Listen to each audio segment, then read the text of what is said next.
December 10th, 2025. 50 Cent publicly states that he's sitting on roughly 140 hours of unreleased footage connected to the Diddy documentary, material Netflix reportedly chose not to air. Soon after, short clips begin circulating online, offering a glimpse of what didn't make the final cut. The reaction is immediate. Now, 50 is openly suggesting that he could release everything independently on YouTube, unedited, uncensored, and without corporate review. The message is clear. What was left out is intense, unpolished, and controversial. His expression during interviews says plenty. He appears confident, and he seems prepared for the reaction if this material ever goes public. Congratulate you on your docuseries, Sean Combs: The Reckoning. It's #1 on Netflix. Yeah. Like, it's been #1 on Netflix. Did you actually expect it to be as big as it got? I expected it to be bigger. It's actually exceeded my expectations now. Netflix approved 4 episodes. That was the limit. But according to the production team, far more was filmed. A massive archive of unused material remained untouched, footage that could stand alone without studio oversight. Speaking on Sherry, 50 explained that with only 4 episodes, tough editorial choices had to be made. What didn't air didn't disappear. He later confirmed on Instagram that approximately 140 hours of raw footage still exist. When a fan speculated about unseen material, 50 responded directly, confirming the number in the present tense, suggesting the footage is still being held by someone involved in the project. It was surprising that he actually filmed it. It was very interesting to watch a man who's known for his brand presence. You know, he has a really amazing knack for marketing. I don't understand why he filmed himself, 50 said, referring to Diddy's long history of self-documentation, adding that he's ultimately glad it exists. The implications are significant. Content like this doesn't require network approval to reach the public. It doesn't need legal departments or layered edits. Platforms like YouTube offer a direct route. As 50 warned, people supporting him will be very quiet when more comes out. One example discussed during the interview involved dating patterns. 50 referenced public relationships, noting that Diddy previously had a child with Sarah Chapman, who had been linked to Tupac years earlier. These comments were presented as observations, not accusations, and framed as part of a broader conversation about personal history and public perception. Any related commentary, according to 50, exists within the unreleased footage. Another notable absence from Netflix's final cut was Kim Porter, who passed away in 2018 and is the mother of 3 of Diddy's children. The platform reportedly avoided the topic out of respect for her family, particularly since her children have publicly rejected speculation surrounding her death. Still, unanswered questions remain, questions that some believe may be addressed within the unused material. Also referenced the Kid Cudi car firebombing allegation, which surfaced during testimony in the 2025 trial. The claim alleged that an attack on Cudi's Porsche occurred following a personal dispute involving Cassie. Court testimony described the... And so here in the case, we'd like to take a little bit more time and focus on some of the things that the jurors saw and heard. So we want to talk about the evidence of Kid Cudi's car. Leather lined with gasoline, luxury, cayenne-colored seats coated black with ash. This car was significant in many ways, David, because we saw it in the gallery and then the jurors saw it. Because this is Kid Cudi's Porsche. It's the black one that was parked in his driveway in LA when he says that someone firebombed his vehicle. Let's go inside. 50 has suggested that these witness accounts could still be released. Unlike major streaming platforms, YouTube operates under different editorial standards. Notably, the long-standing tension between 50 Cent and Diddy was not included in the documentary, a deliberate decision that helped keep the focus on allegations raised in court rather than personal disputes. Consider a pre-existing beef, right? For 20 years, right? It's me being uncomfortable with him suggesting that he takes me shopping, or I looked at it like it was like a tester. Including that history may have weakened credibility or made the project appear biased. Netflix prioritized objectivity. YouTube doesn't impose the same constraints. That said, 50 has acknowledged that his personal history provides context. As he told interviewers, "For 20 years, it's been me being uncomfortable with how he spoke to me, like suggesting he'd take me shopping." The documentary also touched briefly on the Tupac murder investigation, including Keith D's statements, but stopped short of a deeper examination. According to 50, additional testimony, financial records, and related material exist but were excluded. Netflix chose caution, maintaining journalistic distance and minimizing exposure. The remaining footage, he says, goes further. The goal of what the film is trying to do is to let the audience kind of come in to ask questions like, were their decisions colored by certain things, and who got the benefit of the doubt? Time limits forced difficult editorial decisions, what supported the narrative and what didn't. YouTube removes those boundaries. Each topic could be explored independently without concern for episode length or pacing. One area left largely unexplored, the white parties held between 1998 and 2009. These events were attended by major celebrities, including Justin Bieber and Leonardo DiCaprio. Diddy's representatives have consistently stated that nothing inappropriate occurred. Still, some viewers question what the unreleased footage may show.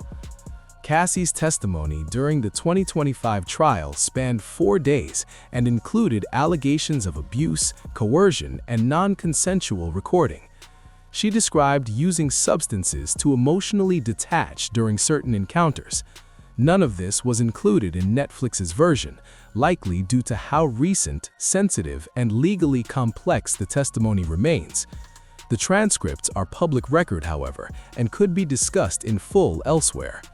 Her testimony ultimately contributed to Diddy's conviction on transportation-related charges. Some footage used by Netflix came from Diddy's longtime videographer, Michael Oberle, who later stated that material was leaked by a third party during his absence, raising ethical questions about handling such content. Listen to me. I'm gonna get off the phone right now, and I am going to let you professionals look at the situation and come back to me with a solution. No matter what nobody said. Let's just here or there, y'all are not working together the right way. We're losing. Diddy's legal team issued cease and desist letters, labeling the documentary footage as stolen and threatening extensive legal action. Netflix maintained that all material was lawfully obtained. Even the footage that aired shifted public perception, showing moments that contrasted. Not all. Look, if I didn't say anything, you would interpret it as the hip-hop is fine with his behaviors. Still, 140 hours remain unreleased. Testimonies cut for time, allegations deemed too sensitive, expanded context surrounding Sarah Chapman, Tupac, and the Kid Cudi incident. Everything Netflix lawyers considered too risky. When 50 says supporters will go quiet, he frames it not as a threat, but as a prediction. YouTube allows direct publication.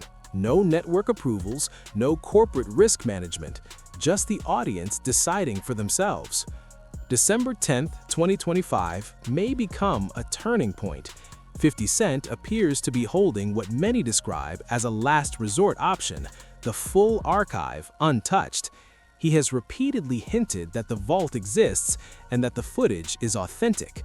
Across social media posts and talk show appearances, his intention seems consistent: release everything if necessary. He's suggested it ends only when every relevant frame is examined publicly. Netflix released its documentary on December 1st, 2025. The day before, Diddy's attorneys reportedly sent cease and desist notices warning of legal action. Sean Diddy Combs have now sent a cease and desist letter to Netflix. That's right. They are demanding it not release a docuseries featuring the embattled mogul. Much of the footage labeled stolen originated from a documentary Diddy began filming himself at age 19. Over decades, he recorded key moments, conversations, and decisions, intending to control his narrative. The project was never completed. Netflix later obtained access to portions of it. Some exclusive footage shows internal discussions between associates and legal counsel about media strategy. Diddy's spokesperson responded quickly, stating that Netflix used material never approved for release, including private moments, pre-indictment footage, and conversations involving legal planning. Concerns were raised about scenes showing him alone, on personal calls, and in moments of stress. Hold back. Hold your way. I'm away. Hold your way. Be with it. I'll accept it. I need some hand sanitizer. Hold on. I got.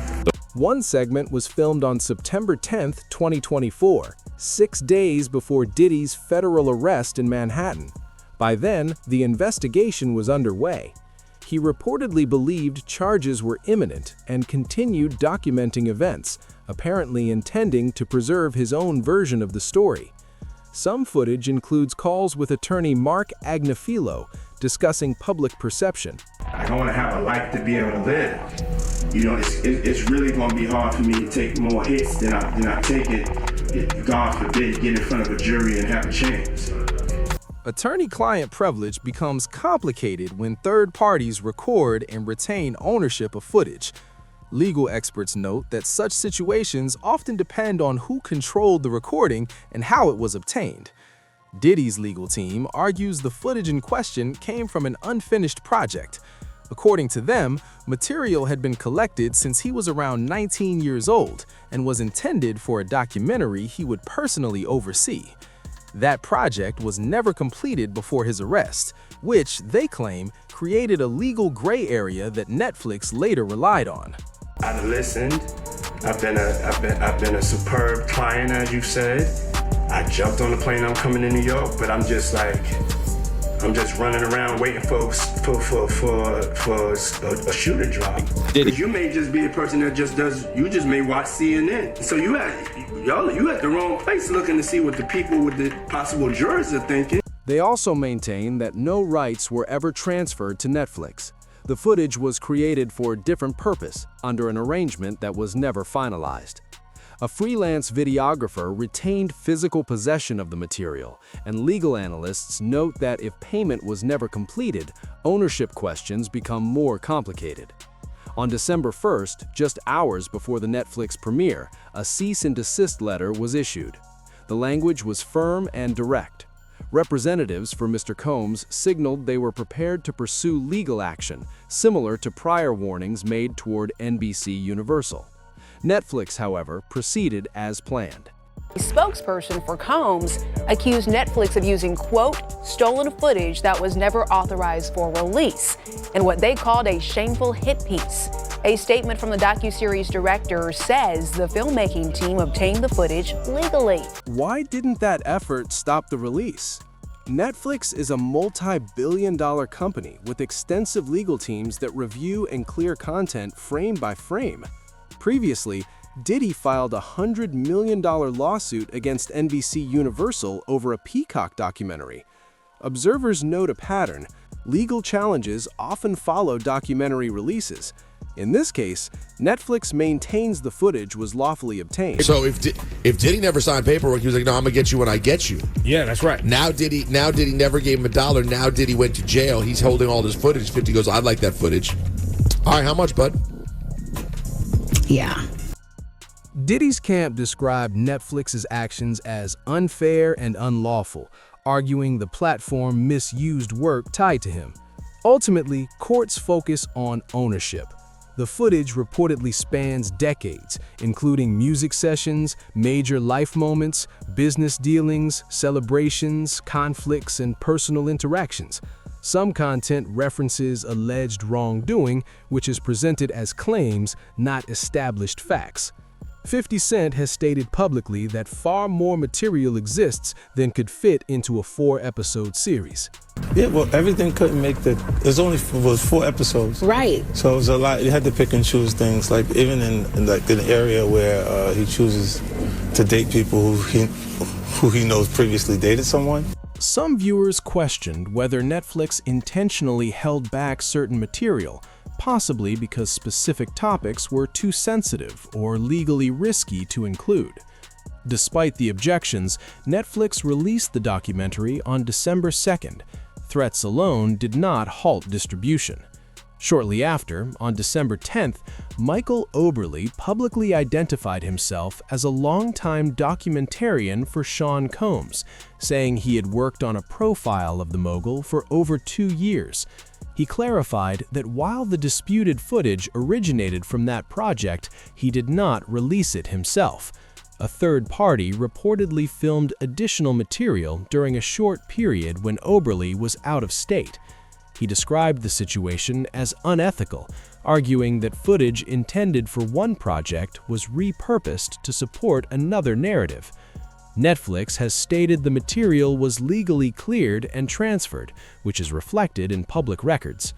Meanwhile, Combs' legal team continues to threaten litigation, including a pending $100 million defamation lawsuit.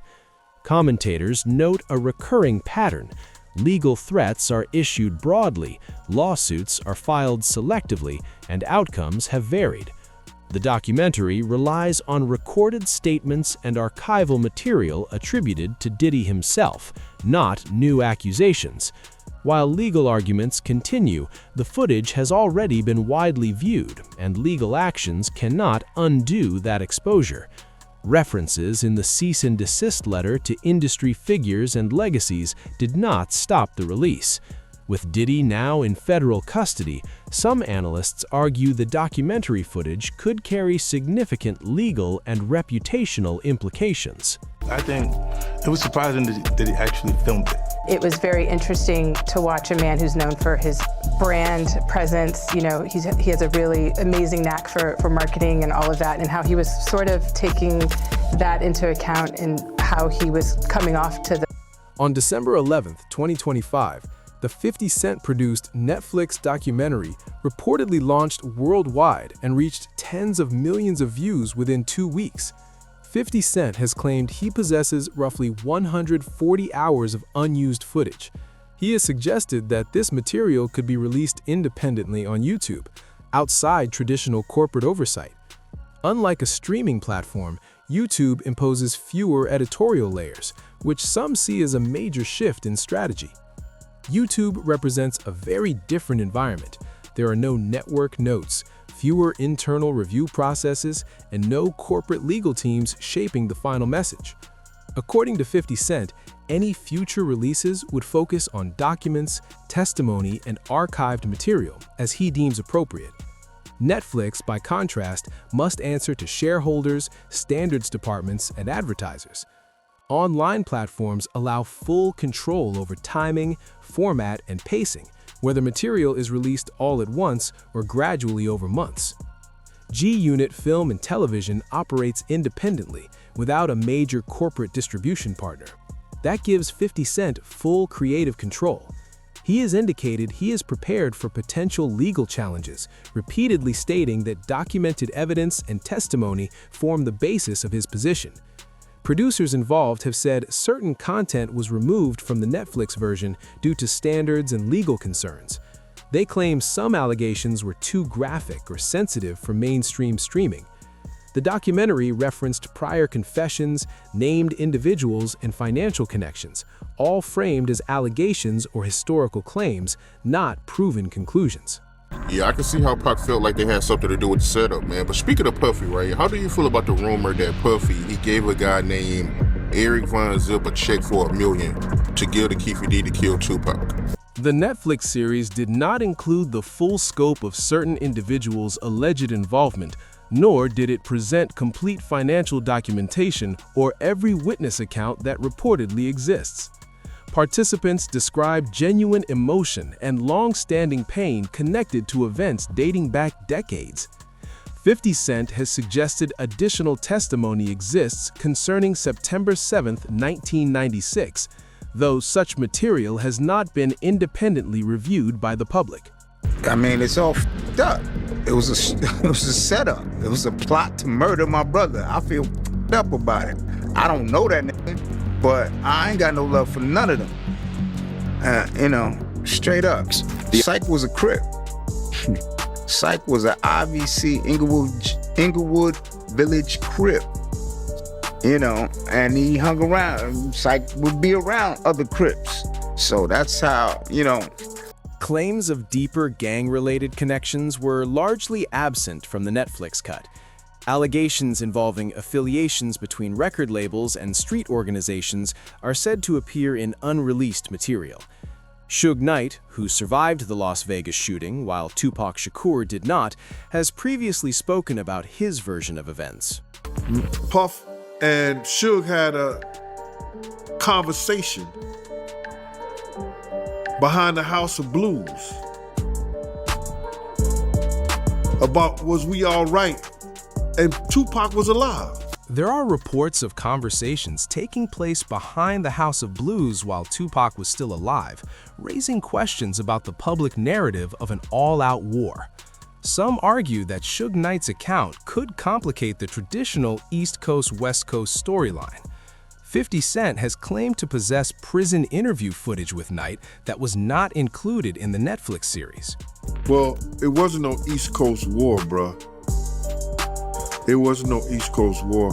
And I don't believe that Mark Curry know this for a fact. Kirk Burroughs has stated that Biggie Smalls was not expected to travel to Los Angeles. According to published interviews, warnings were documented shortly before his death. Netflix showed excerpts from Burroughs' journals, while claims persist that full scans and additional records exist. Wolf Jones, a member of Bad Boy Security, reportedly expressed concerns about safety prior to the trip. When security professionals raise concerns about protection and those concerns are not addressed, observers argue the risks can increase significantly. Wolf had already told, Anthony Wolf Jones had already told them, if you're not taking two tour buses of my niggas from the Valley, that's Co-op City in the Bronx, the Valley in the Bronx, if you're not taking these 2 tour buses of my niggas out there, I'm not going. Wolf ended up losing his life behind Puff and his bullshit. And people they didn't even put that in the documentary. Allegations have circulated suggesting Wolf Jones's death was connected to decisions made at the executive level. These remain unproven claims and go beyond issues of professional judgment. An interview with Aubrey O'Day highlighted the lasting psychological impact she describes experiencing. Years later, she has said she is still processing events and trying to understand their effects. An affidavit referenced in the documentary states that a witness observed her unconscious during certain incidents. She has said she does not recall those moments. The testimony is presented as documented statements, not as judicial findings. Her hesitation and difficulty confronting those memories are presented as indicators of long-term trauma, according to mental health professionals familiar with similar cases. I am just in trauma-based mode right now. I wake up ready to solve all the problems of the day, and I go to sleep and I wake up and do it again. The documentary shows a moment of self-reflection and forgiveness after years of processing.